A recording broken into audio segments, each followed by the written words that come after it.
नमस्ते श्रोतागण। कहानी चैनल में आपका स्वागत है। आइए सुनते हैं मालती जोशी जी की कहानी कटघरे में रिश्ते। पंडितों का दल अपनी दान दक्षिणा समेटकर विदा हो गया था। खाने पीने के बाद शेष औपचारिकता निभाकर लोकल मेहमान भी चले गए थे। बरामदे में लगी बिछावन पर अब अपना ही अधिकार था। हम सब लोग यहाँ वहाँ पसर गए थे और अपनी थकान उतार रहे थे। रसोई समेटकर मामी लोग और मौसी, बुआ और चाची भी सुस्ताने आ गई थी। आंगन से बर्तन के रगड़ने की कर्कश आवाज आ रही थी, जो सबके आराम में खलल डाल रही थी, पर उसे झेलना मजबूरी थी। इतने सारे लोगों का खाना था, बर्तन तो निकलने ही थे। तिस पर भी चाचा और बुआ 10 बार सुना चुके थे कि तेरही की इतनी छोटी पंगत वे पहली बार देख रहे हैं। मानो पंगत के आकार से ही मरने वाले की महानता आंकी जाती हो। हम लोग अभी अलसाए से ऊँघ रहे थे कि एक कार टैक्सी दरवाजे पर आकर रुकी। हम सब उठ बैठे। तेरही के बाद अब ये कौन मेहमान आए हैं। तभी चाचा जी के मोहित ने बताया कि टैक्सी भैया के लिए आ रही है। अंकित के लिए? अंकित कहाँ जा रहा है? उत्तर में अंकित ही सामने आ खड़ा हुआ। धोती कुर्ता उतारकर उसने पैंट शर्ट पहन लिया था। उसके कंधे पर एक बैग था और दूसरे हाथ से वह ट्रॉली बैग थामे हुए था। तुम कहाँ चल दिए भाई? मामा ने पूछा। मेरी मुंबई से अर्ली मॉर्निंग फ्लाइट है, उसके लिए यहाँ से 6 बजे वाली फ्लाइट पकड़ना जरूरी है। इतनी जल्दी? मैं कहते कहते रुक गई। पता नहीं यह सब कहने का मुझे अधिकार है भी या नहीं। अंकित ने मेरा बुदबुदाना सुन लिया था। जल्दी कहाँ दीदी, पूरे 13 दिन तो रह लिए। सारे काम हो गए, अब बचा खुचा चाचा जी देख लेंगे। उसने बैग नीचे रखकर सबके पैर छू लिए। मुझे हल्के से गले लगाकर टेक केयर कहा। मोहित रोहित के कंधे थपथपाकर सीधे गाड़ी में जा बैठा। हम खिड़की से उसका हाथ हिलाना देखते रहे और गाड़ी आंखों से ओझल हो गई। कुछ देर सन्नाटा सा छाया रहा। फिर चाचा जी बोले, बच्चा को परदेश में भेजने का हसरत देख लिया। बाप को मरे अभी 15 दिन भी नहीं हुए हैं और हजरत उड़ लिए। दिस इज शेयर इंसल्ट यार, फूफा जी बोले। मेहमान अभी विदा हुए नहीं है और घर का खास आदमी ही रवाना हो गया। आप चिंता क्यों करते हैं, मैं हूं ना अभी। चाचा जी ने उन्हें दिलासा दी। हाँ, बचा खुचा समेटने के लिए तुम्ही से तो कहा गया है। मौसी ने तब बड़े ही कातर स्वर में पूछा, अनु, तुम तो अभी कुछ दिन रहोगी ना? हाँ मौसी, इसलिए तो देर से आई हूँ, ताकि सब लोगों के जाने के बाद मम्मी के पास कुछ दिन रह सकूं। अब उन लोगों को मैं कैसे बताती कि मेरा तो आने का कोई इरादा ही नहीं था। मुझे तो सास ने और उनके बेटे ने ठेल कर भेजा है। माँ जी का कहना था कि आखिर को वो तुम्हारे पिता थे। ऐसे समय में मान अपमान सब भूल जाना चाहिए। सुबोध ने कहा, जब अंकित ने खुद फोन करके सूचना दी है तो इसका मतलब है वे लोग तुम्हें एक्सपेक्ट कर रहे हैं। बड़ी मुश्किल से मैं आने के लिए राजी हुई थी, पर सुबोध को साथ चलने के लिए साफ मना कर दिया। कहा कि वे मेरे लोग हैं, अपमान करते तो सह लूंगी, पर यदि तुम्हारा अपमान हुआ तो वह मेरे लिए मरण प्राय होगा। फिर मैं अकेली ही आई थी। यहाँ सबको बहाना बना दिया कि सासू माँ बहुत बूढ़ी हैं और बच्चों के स्कूल चल रहे हैं, इसलिए दोनों एक साथ घर नहीं छोड़ सकते। रात को सोने की तैयारी कर रही थी कि बुआ मेरे पास आ बैठी। अनु, एक बात कहनी थी। हम लोग कल सुबह निकल रहे हैं। हम लोग तो खैर हाथ हिलाते ही जा रहे हैं, पर तुम खाली हाथ मत जाना। अपने पैसों से ही सही अपने लिए एक साड़ी और जमाई बाबू के लिए शर्ट खरीद लेना। क्या? बहन बेटी ऐसे मौकों पर खाली हाथ विदा नहीं होती। खैर मेरे यहाँ तो कोई पूछने वाला नहीं है, पर तेरे यहाँ तो सासू बैठी है ना। रे, अपने पिहर की लाज अपने को ही ढकनी होती है। मैं कसेली हंसी हंसती। बुआ, मैं तो शादी पर भी घर से खाली हाथ ही गई थी। मेरे यहाँ किसी तीज त्योहार पर कोई नेक नहीं गया। मेरे बच्चों के जन्म पर भी कोई शगुन नहीं भेजा गया, तो अब इस मौके पर कोई क्या उम्मीद करेगा। उल्टे कुछ ले जाऊंगी तो उन्हें आश्चर्य ही होगा। उन लोगों के जाने के बाद मैंने मम्मी से अकेले में पूछा, क्या हमारे यहाँ ऐसे मौकों पर भी कुछ लेन देन होता है? बुआ कुछ उम्मीद लगाई थी। मम्मी एकदम तुनक गई। उस चुड़ैल को तो मैं कानी कौड़ी ना दूं। जिंदगी भर लगाई बुझाई करती रही है। माँ बेटी दोनों कान भरने में उस्ताद रही हैं। हम दोनों में लड़ाई करवा कर मजे लेती रही हैं दोनों। उनसे कहो, जो कुछ लेना हो अम्मा के पास, अपने भैया के पास ऊपर जाकर ले लेना। बड़ी मुश्किल से मैंने मम्मी को शांत किया और विषय बदल दिया। मुझे मालूम था सद्य विधवा का करुण चोला वह बहुत दिन तक ओढ़ नहीं पाएंगी। शीघ्र ही अपने फॉर्म में लौटेंगी, पर कम से कम जब तक घर में मेहमान है तब तक तो शांत बनी रहें। वैसे मम्मी का तुनकना गलत नहीं था। पापा कभी भी अच्छे पिता या अच्छे पति नहीं बन सके, पर बेटे वह बड़े फर्माबदार श्रवण कुमार माँ की एक बात खाली नहीं जाने देते। दादी को हमेशा यह मलाल रहा कि उनके सुदर्शन बेटे को अनुरूप पत्नी नहीं मिली। यह बात ना वे भूलती थी न बेटे को भूलने देती थी। यही एक मुद्दा था जिसे वे हथियार की तरह इस्तेमाल करती थी। इस बात पर मम्मी को कभी भी अपमानित किया जा सकता था। पापा भी कम नहीं थे। अपनी एमए पीएचडी पत्नी को जब तक मानसिक रूप से और कभी कभी शारीरिक रूप से भी प्रताड़ित करने में ही अपने पौरुष की सार्थकता समझते थे। मम्मी का असहाय गुस्सा तब बच्चों पर उतरता था। दादी इस मौके को भी भुना लेती थी। बच्चों को झट से अपने आंचल में छुपा लेती और माँ के लिए मन में जहर भर देती। बुआ जब भी आती दादी का जोर दुगुना हो जाता। घर हमेशा एक शीत युद्ध के साये में थरथराता रहता। घर के इस विपरीत और कलहपूर्ण वातावरण के कारण मैं अपने स्नेह का आलंबन बाहर ही खोजती रही। स्कूल में मेरी ढेर सारी सहेलियां थीं, पर उन्हें घर लाने का साहस मैं कभी नहीं कर पाई। मैं खुद ही घर से भागी भागी फिरती और सबकी डांट खाती थी। तब भी वह व्यक्तिहीन बोध से ग्रस्त रहता, मेरे चरित्र के प्रति सशंकित रहता, आने जाने वाले को संदेह की दृष्टि से देखता और हर जगह मेरी जासूसी करता। और माताश्री भी मेरे खिलाफ सबूत जुटाने में कोई कसर नहीं छोड़ती।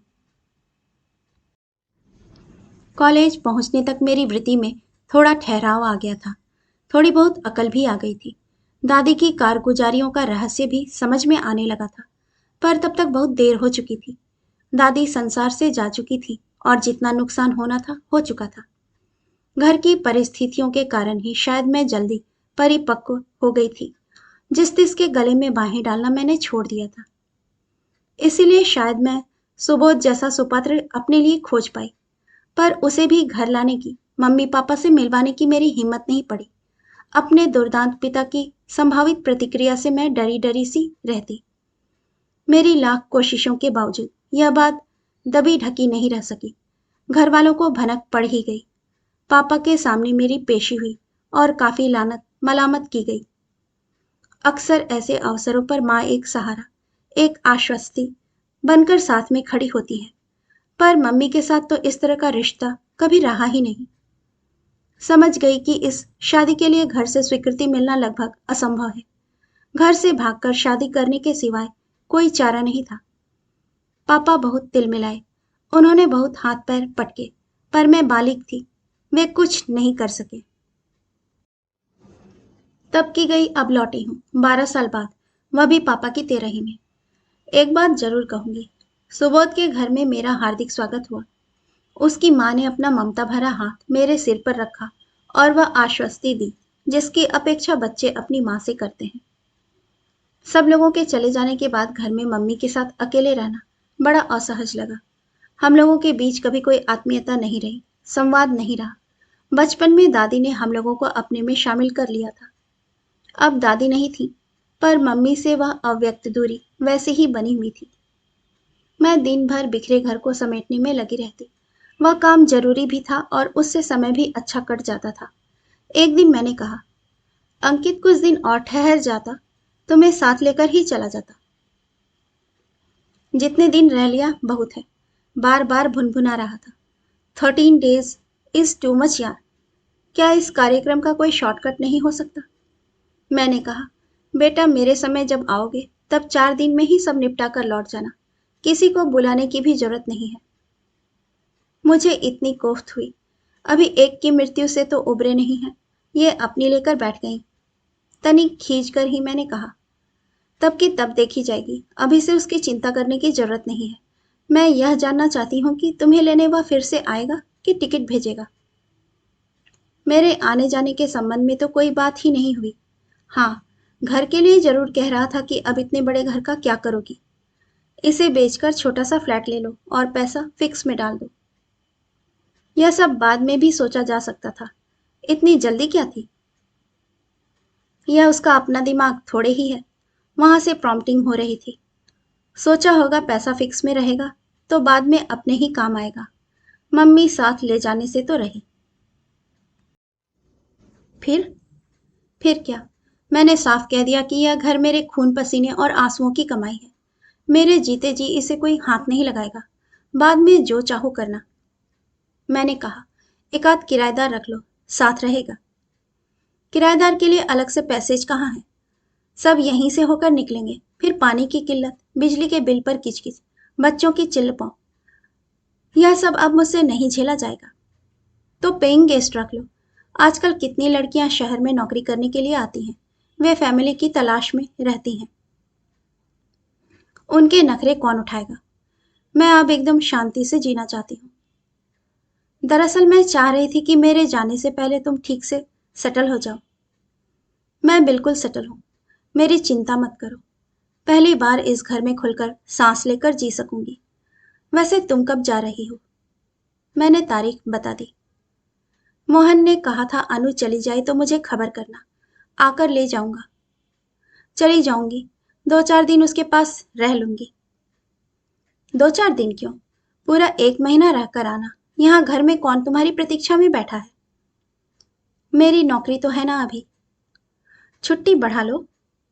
छुट्टी तो मिल जाएगी, पर मन नहीं होता।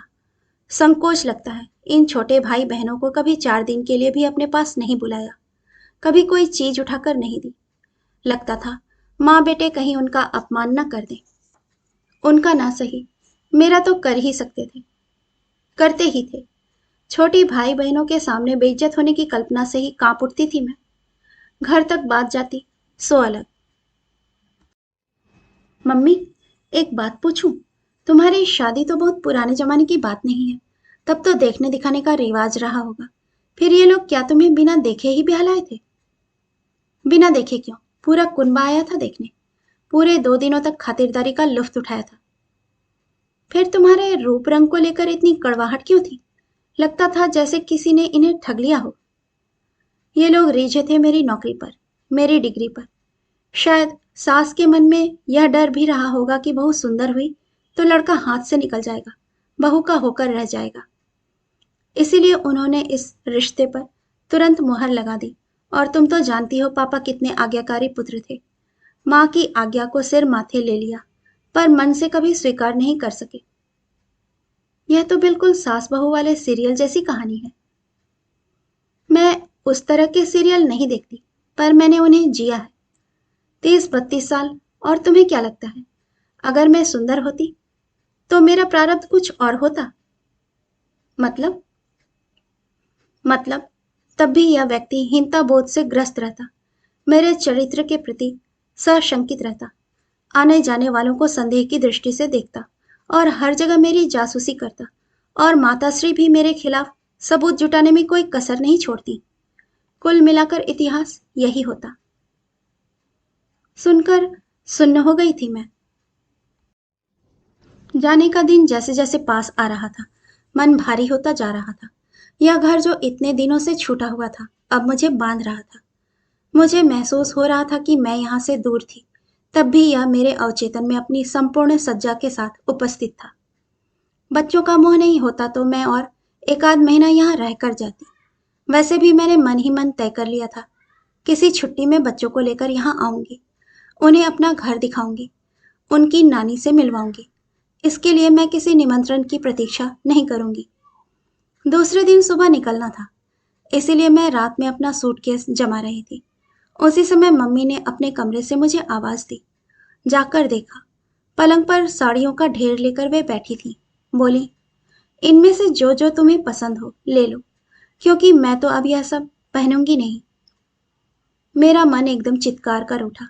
लगा कि चीख कर कहूं कि अब मैं इन साड़ियों का क्या करूंगी? जब मुझे जरूरत थी तब तो कभी हाथ नहीं लगाने दिया। उन पर कुंडली मारकर बैठी रही। कॉलेज के फंक्शन पर फेयरवेल पार्टियों में, सहेलियों की शादी में मुझे अड़ोस पड़ोस की चाचियों के भाभियों के एहसान लेने पड़ते थे। अब मैं इन साड़ियों का क्या करूंगी? अब तो मेरे पास अपना खूबसूरत कलेक्शन है। सोच ही रही थी कि किन शब्दों में मना करूं कि उन्हें बुरा भी ना लगे। उसी समय मम्मी ने ऐसी एक बात कह दी कि मैं भीतर तक काठ हो आई। बोली, तुम्हारे पापा ने मुझे और तो कोई सुख दिया ही नहीं, एक पहनने ओढ़ने का सुख था, वह भी अब छिन गया। मैंने तुरंत कहा, मम्मी, किस जमाने की बात कर रही हो तुम? वह साध्वियों वाली सफेद पोशाक अब कोई नहीं पहनता। फिर तुम तो जॉब में हो, तुम्हें हमेशा प्रेजेंटेबल रहना चाहिए। इसके बाद मैंने उनके उत्तर की प्रतीक्षा नहीं की। साड़ियां उठाकर फिर से अलमारी में जमाना शुरू कर दिया। जीवन में शायद पहली बार मैं उनकी अलमारी छू रही थी। उसके भीतर का संसार मेरे लिए अनजाना था और मैं बाल सुलभ जिज्ञासा से उसे देख रही थी। पलंग पर जब 2-3 साड़ियां ही रह गईं, तो मम्मी ने कहा, क्या तुम एक भी नहीं रखोगी? मुझे लगा उनका स्वर कातर हो आया है, या हो सकता है मेरा भ्रम हो। पर उसके बाद मैंने बाकी साड़ियों को वहीं छोड़ दिया और अलमारी बंद कर दी। सोच लिया, इन्हें साथ लेकर जाऊंगी। एकाएक मुझे मम्मी पर ममता हो आई। मैंने कहा, मम्मी, तुम्हें अकेले छोड़कर जाने को दिल नहीं कर रहा। कुछ दिन मेरे पास चलकर रहो ना, अच्छा लगेगा। तुम्हारे पास? वहां तुम्हारी सास भी होंगी ना, वे क्या सोचेंगी? कुछ नहीं सोचेंगी, बल्कि उन्हें अच्छा लगेगा। वे पारंपरिक सासों की तरह नहीं है, एकदम अलग है। तब तो उनसे जरूर मिलना चाहूंगी, पर उससे पहले थोड़ा मन बनाना होगा, हिम्मत जुटानी होगी। और मेरे अकेलेपन की चिंता मत करो, मैं तो सदा से अकेली हूँ। भरे पूरे परिवार के बीच भी अकेली थी। न पति अपने थे न बच्चे। सास ननद का तो खैर सवाल ही नहीं उठता। शुरू शुरू में देवर ने थोड़ा अपनापन जताया था, पर उसके इतने अर्थ निकाले गए कि बेचारे भाग खड़े हुए। अब तो इस अकेलेपन की आदत सी पड़ गई है, बल्कि भीड़ में ही जी घबराता है। मम्मी ने हम सबको, मुझे, अंकित और पापा को कटघरे में खड़ा कर दिया था और हमारे पास बचाव की कोई दलील नहीं थी। कहानी सुनने के लिए आपका धन्यवाद।